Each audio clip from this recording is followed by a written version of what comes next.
লেবু বেশি কসলাইলে নাকি তিতা হয়ে যায়, অতিরিক্ত ভালোবাসাটা প্রেশার হয়ে যায়। আমি মরেছি পুচির মায়ের ভালোবাসায়, তার ভালোবাসাগুলোই এখন ডিসক্রাইব করছি। সে আমাকে যা যা থাকবে একটু হলেও দিবে। দেখো এইটুকু আটা আমার দিতেই হবে, খাইতেই হবে। এই যে পোলার চাল, এগুলি সব ফুলছড়ির। এই যে ঘরের ভাতের চাল, সে 3টে নাকি ডাব কিনছে, একটা আমাকে খাওয়াবেই।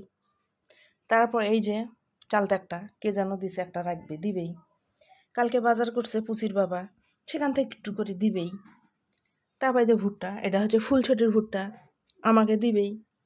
এখন কথা হচ্ছে এগুলো তো দিবেই, কিন্তু আনবেটাকে? প্রতিদিনের একটা যন্ত্রণা। পুচির মার বাসা আমার বাসা প্রায় 1/2 কিলোমিটার দূরত্ব। এখন সে আমাদের দুইজনার মধ্যবর্তী স্থান, যেটা একটা দোকান আছে, এখন প্রতিদিনেই সকাল একবার ওই দোকানে আসো, দুপুর একবার আসো, রাতে একবার আসো। কেন? আমি তো বুঝি, না না আমি যাব না, 1 লাখ টাকা দিলেও যাব না, কারণ আমার টাইম নেই। এখন পুচির মায়ের কথা হচ্ছে টাইম করাই লাগবে, নেওয়াই লাগবে, খাওয়াই লাগবে, সে শান্তি পায় না। কি করব, মা মরে গেছে, আর এক নতুন মা হয়েছে আমার। সে নাকি অশান্তি ভোগ করে আমাকে কিছু না দিতে পারলেই।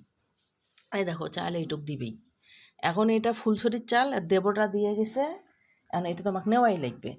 এখন যদি পটল আনে 1 পোয়া পুচির বাবা, 2টা পটল তোমাকে নেওয়াই লাগবে। এই যে ভালোবাসার নির্যাতনে আমি আছি, মানে যা খাবে যা খাবে, একটা মুরগি পাকলো 1 পিস নিয়ে যাও, যেটা আছে 1 পিস নিয়ে যাও, এর আনাটাই যন্ত্রণা। এখন তো আমাকে 3 দিন হলে ধরছে, নিয়ে যাও নিয়ে যাও নিয়ে যাও, আসো। মধ্যবর্তী স্থানে আমাদের দেখা হয়। না না, 1 লাখ টাকা দিলেও আমি যাব না। এখন প্রতিদিন সে ভোরে এসে দিয়ে গেলো, এই আজকে সকালে এই তো এসে দিয়ে গেল। তারও সময় নয়, সেও বিজি পার্সন খুব। এগুলির নাম হচ্ছে ভালোবাসার নির্যাতন।